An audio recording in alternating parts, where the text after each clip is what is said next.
The last thing that my dad ever said to me was a lie.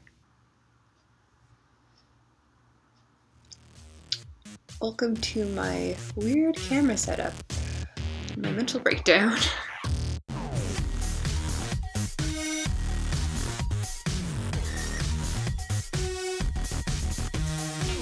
I mentioned in my last video that my dad died, and basically the reason that I'm making this video is because I'm going to address it and it's gonna be done.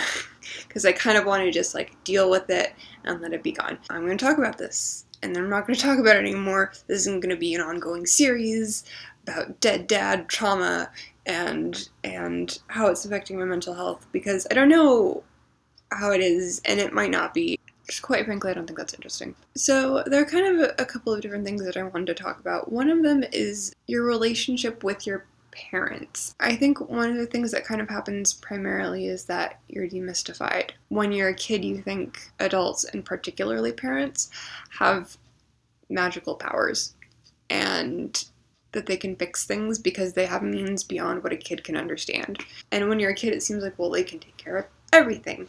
And then the older you get and the more power you have to do your own things, you start to realize that they're not maybe what you had in your head. As I started becoming an adult, I realized there's nothing special about being an adult. There's nothing special about being a parent, despite the fact that I'm not a parent, unless you want to count my cat, which maybe you kind of should, because I have absolutely raised him.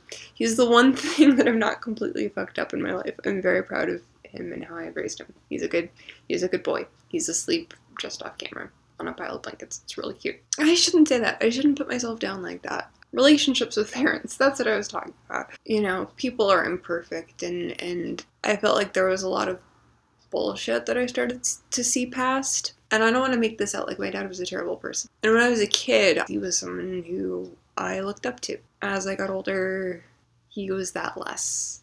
It was partially just because he wanted something different than I wanted, and it's like, all right, well, he can go on that path to do that thing that he wants, and I'll go on this path to do this different thing that I want, despite the fact that we're both very creative people and had, I think, artistic endeavors on our mind.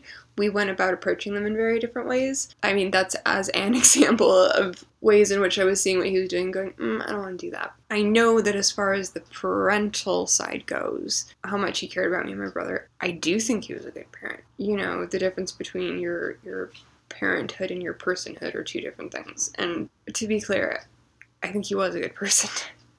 I think he was a good person. I think he was a good parent. My perception of him was still very different when I was a kid. I remember on a couple of occasions, I would have said, or my parents would have said something, and then it turned out not to be the case. And then on a couple of occasions, my parents would have flat out said, yeah, I was wrong about that. And that always blew me away. It was like, what do you mean you were wrong about something? You don't get to be wrong about something. You're a parent. You have to be right about everything. You have to know everything. What are you saying, that you didn't know something? That's stupid little kid me thinking that, but I did. I mean, I think maybe it's good to feel like you have someone that is that strong in your life, that you are that taken care of. Because I did feel taken care of and safe. That means a lot. I know not everyone gets that feeling of security when they're a kid, and I had that. My relationship with my dad was good. It wasn't perfect. There were a couple of things I think had I known, it was the end, I would have talked to him about. As it was, I didn't, and there were a couple of things that he didn't bring up. My dad didn't have anything by the end, and I didn't want to end up like that. I mean, he had people. He had so many people. And maybe looking at it the way that I just said is actually wrong. It's not that he didn't have anything. He didn't have any, like, material shit. Maybe that doesn't matter.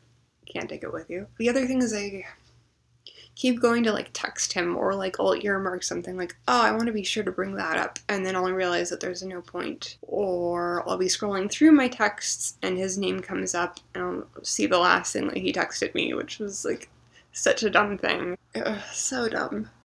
And sometimes I just like to reread text conversations that we had.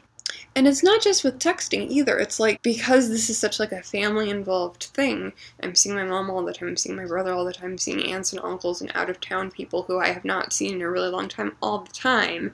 And occasionally there's like this thing in the back of my brain that's like, hey, where's Dad? Why haven't I seen him? And then I remember, and one of the things that I hate the most about this whole situation is how little I'm feeling. This sounds so awful, but I'm feeling kind of numb towards it all, and I think I'm kind of just more exhausted than anything else, and I hate it because I want to be just in tatters, like crying in a corner, because I feel like that's what you're supposed to do when your dad dies, and I'm not doing that, and I haven't done that. And I mean, I cried when I found out, you know, a few times that day, but not like the earth-shattering, gut-wrenching reactions that some people in my life have had when they found out. I'm like, what the fuck is wrong with me? I think part of it is that I'm still having a hard time believing it, because I saw him that day. It's true and it's real, and I still don't believe it. I don't know what's going to make me believe it, because I assume that at some point something's going to hit me differently. It might happen at the memorial. Something is going to happen, and I'm suddenly going to realize it, and I'm going to believe it, and it's going to suck. And then maybe that upset thing that I wish that I would do, because I feel like it's the thing that I'm supposed to do, maybe then that will happen. And that's not going to be fun either, so... I mean, to be honest, I feel like the thing that I've done the most dealing with it, if I am even dealing with it, is my brother and I making dark jokes to each other, because we have the same kind of twisted sense of humor and aren't afraid to make dark jokes to each other. I don't know. Is that a coping mechanism? Maybe it's a coping mechanism. Maybe we're coping. Maybe we're not. I don't know if anyone watching this has ever experienced anything like this, and maybe you can let me know what it was like. Because I don't know if this is normal. Like, do I have to do something? I don't have to do anything else. I'm really, really tired. As of me recording this, his memorial is tomorrow. And one of the things that I am most afraid of is the how are yous.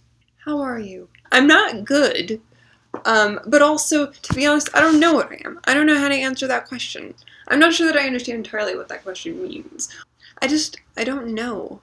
And as always, I'm afraid of getting it wrong. I'm afraid of saying the wrong thing. I'm afraid that people think that I'm a terrible person because I'm not feeling the right way, because I'm supposed to be more upset than I am, or I'm supposed to outwardly display more upset than I am, or that I'm handling something incorrectly because I have somehow become the person who is responsible for everything that has gotten left behind, whether it be something business, financial, stuff, how to handle the death, how to bury him. He left no information on that, because to him, it wasn't going to happen. It wasn't something that he had to worry about for years to come. And yeah, we all think that way, but we can't, because we don't know if we're going to get hit by a fucking bus when we cross the street. And all of his pictures and everything were saved on his phone. And I can't get in his phone because it has a passcode on it. And I talked to Apple and said, hey Apple, how do I get through this passcode? If I bring you like a death certificate, will you be able to unlock it? And they're like, no, actually there's nothing we can do. Basically, if they're using an Apple product and they have a passcode locking their phone, Apple can't do anything about it. You can't get to that information. So that's fun. Anyway, I started this whole thing with the fact that my dad lied to me. The last thing my dad ever said to me is that he would see me again before I left for Austin. And that was a lie, as it turned out. I don't think he was wrong to say that. I just think that it's kind of ironic that it was the last thing he said. Maybe all that promises are wishes that we intend to make come true. Broken promises are just broken wishes. You've been watching my mental breakdown.